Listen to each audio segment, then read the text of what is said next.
Hoy vamos a hablar de Miguel Ángel Buonarroti o Michelangelo Buonarroti, uno de los más grandes artistas de todos los tiempos y además de ser destacado escultor y pintor fue un gran arquitecto, un innovador en su época. Miguel Ángel nació en el pueblo de Caprese, cerca de Florencia, en 1475. En este pueblo su padre tenía el cargo de alcalde interino y mientras estaba cumpliendo esa misión nació Miguel Ángel. Desde muy joven, ya regresado a Florencia, se integró en la corte de Lorenzo el Magnífico, Lorenzo de Medici, donde se formó como escultor siendo discípulo de Bertoldo, que a su vez había sido discípulo del gran Donatello. Miguel Ángel también aprendió pintura en el taller de Ghirlandaio, otro destacado artista florentino de esa época. En el sentido puramente arquitectónico, vamos a dejar ahorita de lado lo que es pintura y escultura, diríamos que Miguel Ángel no fue un teórico, pero sí un gran innovador. No dejó constancia escrita, no escribió ningún tratado, pero sus obras fueron de una innovación enorme, cambiaron de hecho todos los paradigmas de la arquitectura del Renacimiento. Y esto en parte se debió a la larga vida que llevó, que le permitió realizar numerosos experimentos arquitectónicos. Por otro lado, su formación escultórica le hizo concebir una arquitectura más volumétrica que la de los pintores arquitectos anteriores a él, que era más bien plana. Se dice que Miguel Ángel diseñaba sus proyectos haciendo modelos en arcilla, de ahí su gran plasticidad y los notables cambios que logró en la arquitectura. Por otra parte, la mayor parte de las obras que realizó ya estaban comenzadas, otro arquitecto las había iniciado antes de Miguel Ángel, y también la mayor parte de obras que realizó no las llegó a terminar, sino que las terminaron otros durante su vida o después de su muerte. Estilísticamente, Miguel Ángel arrancó en el Alto Renacimiento, es decir, esta época de principios del siglo XVI, con Roma en el centro del Renacimiento, para desarrollarse plenamente luego en el manierismo y llegar a esbozar en ciertos aspectos al barroco, es decir, se anticipó mucho, por lo menos 100 años a su época, a la época del barroco. El primer proyecto que vamos a discutir sobre la obra de Miguel Ángel fue en 1516. La familia Medici le encargó las reformas del convento. Lo primero que le tocó diseñar a Miguel Ángel en este conjunto fue la fachada para la iglesia de San Lorenzo, la gran obra de Brunelleschi. Este proyecto es de 1516 y aquí notamos que Miguel Ángel hace un empleo sobrio del orden clásico. La fachada es una fachada retablo, es decir, su concepción espacial la hace ser una fachada exenta de las naves de la iglesia. En el primer nivel o primer piso destacan 8 semicolumnas que se adelantan en la fachada, logrando una volumetría más ensalzada, al igual que la muy saliente cornisa que vemos como articulación entre el primero y segundo piso. En este segundo piso tienen su equivalencia estas 8 semicolumnas en 8 pilastras sobrepuestas a un gran ático que funciona como pedestal. Los frontones escarzanos en las puertas de las naves secundarias son otro elemento novedoso, pero notemos los entablamentos tanto en el primero como en el segundo nivel y vamos a ver que hay ciertos adelantamientos. Por ejemplo, en el primer piso, este adintelado, todo este entablamento, se adelanta donde están las 4 columnas centrales y la misma equivalencia en las 2 columnas que rematan a cada lado la fachada. Esta volumetría más ensalzada es uno de los grandes aportes de Miguel Ángel. Aquí vemos un esbozo que hizo, un dibujo a sanguina, hecho por el propio Miguel Ángel sobre la fachada, la composición de la fachada de San Lorenzo. Podríamos destacar también en esta fachada la tripartición, un elemento clásico que se da tanto horizontal como verticalmente, teniendo verticalmente 3 pisos, primero, segundo y remate con frontón, y horizontalmente tiene 3 calles, una calle central y 2 calles laterales.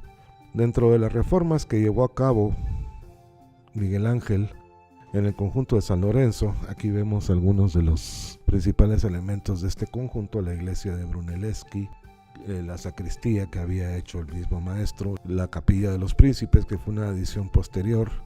Lo que se le encarga a Miguel Ángel, además de resolver la fachada de la iglesia, es construir otra sacristía equivalente a la sacristía vieja que se encontraba viendo esta planta al lado izquierdo de las naves. La nueva sacristía estaría ubicada al lado derecho y sería el lugar de enterramiento de la familia Medici. Esta sacristía, que se le llama Sacristía Nueva de San Lorenzo, fue comenzada en 1518 y en ella Miguel Ángel decidió utilizar básicamente el mismo patrón espacial que había utilizado Brunelleschi en la antigua sacristía. Se sigue un esquema de un prisma bajo una cúpula, si bien la cúpula de Miguel Ángel resulta más ligera que la que había hecho Brunelleschi, y además, como vemos en esta ilustración, está compuesta por varios casetones. En este caso, el extradós de la cúpula está expuesto, a diferencia de la cúpula de Brunelleschi, que tiene una techumbre. Y otra diferencia notable es el encasetonado que ya mencioné en el intradós de la cúpula. Además, esa linterna bastante amplia y grande para permitir la entrada de mucha luz. Aquí vemos una comparación entre la sacristía vieja de San Lorenzo, obra de Brunelleschi, y la sacristía nueva, al lado derecho, obra de Miguel Ángel, y vemos que la concepción espacial es exactamente la misma, si bien lo primero que uno nota es que la sacristía de Miguel Ángel es un poco más esbelta, más alta en relación a su proporción que la sacristía de Brunelleschi. Aquí vemos una axonométrica invertida de la sacristía, donde hay un seminivel colosal que es el mismo que había empleado Brunelleschi. Miguel Ángel colocó un nuevo cuerpo donde están asentados los arcos torales que sostienen la cúpula. En esta fotografía del interior de la sacristía hay que decir que Miguel Ángel no solo diseñó la arquitectura de la misma, sino que también todos los conjuntos escultóricos que son las tumbas de Lorenzo y Giuliano de Medici. Este ordenamiento interior se desarrolla a través de un concepto en el que alrededor del espacio central, que es el propio espacio de la sacristía, se encuentran los cuatro lados a similitud de fachadas internas, es decir, cada lado interno de la sacristía contiene su propia fachada. Y hay que notar también en ese sentido cómo los trazos reguladores dominan toda la composición y se pueden ver las líneas que están marcadas en el piso, en las baldosas del piso, que contribuyen a dar realce también, no solo a las fachadas, sino que también a los propios trazos reguladores que ordenan toda la composición. Al igual que había hecho Brunelleschi en la sacristía vieja, Miguel Ángel respeta la alternancia de materiales claros y oscuros, los muros con un revoque de color claro y los elementos tectónicos, pilastras, semicolumnas, entablamentos, arcos, etc., trabajados con una piedra de un color más oscuro. El otro encargo que se le hace a Miguel Ángel dentro del conjunto de San Lorenzo es la construcción de la biblioteca de la familia Medici. Esta fue iniciada en 1524 y el proyecto debía adaptarse al nivel superior de una de las crujías del claustro de este convento. Aquí vemos en el conjunto cómo está dispuesta la iglesia, al lado de ella el claustro. La gran cúpula que vemos atrás es la de la capilla de los príncipes. El diseño de la biblioteca de San Lorenzo tenía varios problemas para que Miguel Ángel lo resolviera. El vestíbulo, que era la entrada a la biblioteca, también llamado Richetto, viene condicionado por la altura necesaria para su iluminación y por la necesidad de cubrir el desnivel hacia la entrada de la biblioteca. Es decir, la biblioteca no quedaba al nivel de su entrada, sino más alto. La sala de lectura, y donde se contenían los libros, es una distribución a base de un único pasillo central con los escritorios a ambos lados. En las paredes laterales, al lado de los escritorios, hay una serie de pilastras que establecen un orden regular y repetitivo junto a ventanas y otros elementos que cuadriculan y cubican el espacio, haciéndolo muy similar al espacio inmutable del Renacimiento del siglo XV. En este dibujo podemos ver el diseño de los escritorios, que a la vez eran los contenedores de libros. Ven ustedes, los libros permanecían encadenados al escritorio para que no se los pudieran llevar. Estos fueron diseñados por el propio Miguel Ángel y construidos en madera. Bueno, entramos a la parte quizás más interesante de la biblioteca, que es el Richetto, o sea, el vestíbulo. Originalmente estaba previsto la altura de la sala, pero como se dijo anteriormente, hubo que subirle su altura. Al cambiar esta y quedar más bajo que aquella, Miguel Ángel tuvo que diseñar una escalera interna dentro de este vestíbulo. El aumento de su tamaño exigió variar también la ordenación de las columnas que quedaron empotradas en los muros. Originalmente no estaban empotradas. Aquí vemos un plano antiguo donde se ve las medidas y se ve cómo la disposición de las columnas ordenan todo el espacio alrededor y la gran escalera al centro.